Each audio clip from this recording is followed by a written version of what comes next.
ओम श्री गणेशाय नमः। हर हर महादेव, बम बम भोले, जय माता दी। आप सभी दर्शकों का अर्न फ्रॉम निफ्टी में स्वागत है।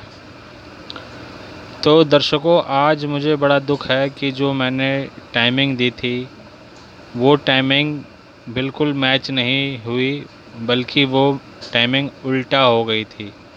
मतलब जब मैंने तेज़ी की टाइमिंग दी थी उस समय मंदी हो गई, और जब मंदी की टाइमिंग दी थी वो तेज़ी की टाइमिंग हो गई। तो हो सकता है कि मेरी इस टाइमिंग की वजह से कुछ लोगों का नुकसान भी हुआ हो, जिसका कि मुझे बहुत ही खेद है। परंतु मैंने अपनी वीडियो में साफ साफ बोल दिया था कि मुझे बाज़ार अच्छा नहीं लग रहा, और आप बाज़ार में गिरावट देख सकते हैं, जो कि आज सही भी हुई।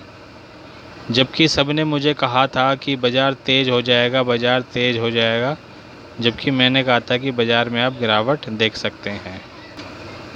आज मुझे काफ़ी संख्या में कमेंट आए कि हमने कॉल ले रखी है, उसमें फंस गए हैं। तो दर्शकों, मैं उसके लिए ये कहना चाहता हूँ कि कल मॉर्निंग में 10 से 10:30 तक बाज़ार तेज़ रहने की उम्मीद है। तो उस समय आप बाज़ार से निकल सकते हैं, अपने कॉल को सेल कर सकते हैं, क्योंकि मुझे बाज़ार में अभी मंदी ही दिखाई दे रही है। अतः आप बाज़ार में किसी भी प्रकार की तेज़ी करने से बचें। हालांकि इसमें मेरा कोई पर्सनल फ़ायदा नहीं है कि मैं आपको कॉल पुट ख़रीदने का बताऊं, पर फिर भी मैं इसलिए बता देता हूं कि आप लोगों का ज़्यादा नुकसान ना हो और आप फ़ायदे में ही रहें। पर यह है कि आज की थोड़ी सी टाइमिंग गड़बड़ हो गई, जिसकी वजह से काफ़ी मुझे नेगेटिव कमेंट्स मिले।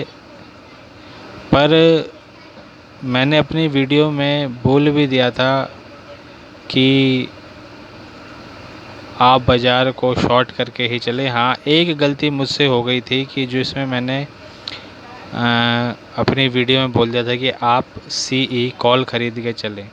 वो मेरे से गलती हो गई, वो मुझे नहीं बोलना चाहिए था। तो बाकी मुझे तो बाज़ार अभी अच्छा दिखाई नहीं दे रहा है। और अगर बात करें 15 सितंबर 2020 की, तो कल चंद्रमा वही अपने कर्क राशि में शुक्र के साथ शनि की दृष्टि में, मंगल की दृष्टि में और पाप कर्तरी योग में रहेगा। यहाँ पे विष योग भी बन रहा है। तो कल मुझे 10:30 बजे के बाद से बाज़ार थोड़ा कमज़ोर लग रहा है, और हो सकता है 2 बजे के बाद बाज़ार और कमज़ोर हो जाए। तो बाज़ार जब भी ऊपर जाए, आप बाज़ार को शॉर्ट करके ही चलें। बाज़ार में किसी भी प्रकार की तेज़ी ना करें। कई दर्शकों ने कमेंट्स डाले हैं कि उनको कहीं से पता चला है कि बाज़ार बहुत ज़्यादा तेज़ हो जाएगा, हो सकता है कि कोई नया हाई बना दे।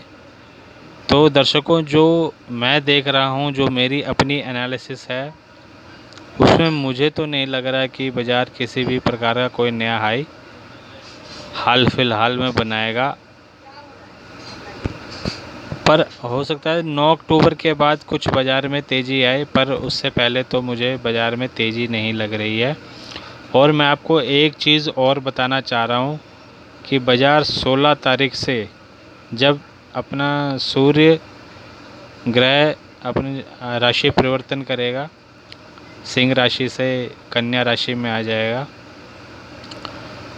16 तारीख को, तो 16 तारीख से लेकर 29 तारीख तक मुझे बाज़ार में एक मंदी दिख रही है। हालांकि मंदी मैंने 9 तारीख के लिए बोली है, 9 अक्टूबर तक के लिए बोली हुई है, पर 29 सितंबर तक मुझे थोड़ा बाज़ार में ज़्यादा कमज़ोरी दिख रही है, 16 तारीख से लेकर 29 तारीख तक। तो आप बाज़ार को उसके हिसाब से शॉर्ट करके चलें। और दर्शकों, मैं आपको एक चीज़ और कहना चाहता हूँ कि आप ये एक एक हफ्ते की एक्सपायरी मत लिया कीजिए। जो सबसे ज़्यादा नुकसान होता है वो इसी एक हफ्ते की एक्सपायरी में ही होता है। अगर मैंने बोला है कि 9 अक्टूबर तक बाज़ार मंदा रहेगा, तो आप अक्टूबर एक्सपायरी की कॉल या पुट लीजिए ना। और अगर आपको डर लगता है तो आप हेज कीजिए, कॉल भी लीजिए, पुट भी लीजिए। बाज़ार को जाने दो कहीं भी, उसमें आपका कोई नुकसान तो होने वाला नहीं है। बाज़ार जहाँ भी जाएगा 100-200 पॉइंट ऊपर नीचे हो जाएगा, उसी में आपका प्रॉफिट आ जाएगा। तो जिसको डर लगता है तो वो बाज़ार में हेज करके चले, कॉल पुट दोनों बाय कर ले। मैं कॉल पुट को सेल करने की सलाह तो नहीं दूंगा, क्योंकि उसमें फिर पैसा बहुत ज़्यादा लगता है। हालांकि फ़ायदा होता है पर उसमें रिस्क भी बहुत ज़्यादा होता है और अर्निंग लिमिटेड होती है। बट ये जो कॉल पुट बाय करते हैं, इसमें अर्निंग हमारी अनलिमिटेड है और लॉस लिमिटेड है, तो इसलिए मैं इसको ज़्यादा प्रेफर करता हूँ। तो बाकी मैंने आपको बता ही दिया है, आप उसी के हिसाब से करें। जब भी बाज़ार ऊपर की तरफ जाए, 11,450 से जब भी ऊपर जाए 11,500 का, उसको शॉर्ट करके ही चले। बाज़ार में अभी कोई तेज़ी नहीं है, बाज़ार अभी मंदी की तरफ ही चलेगा। धन्यवाद। हर हर महादेव, बम बम भोले, जय माता दी।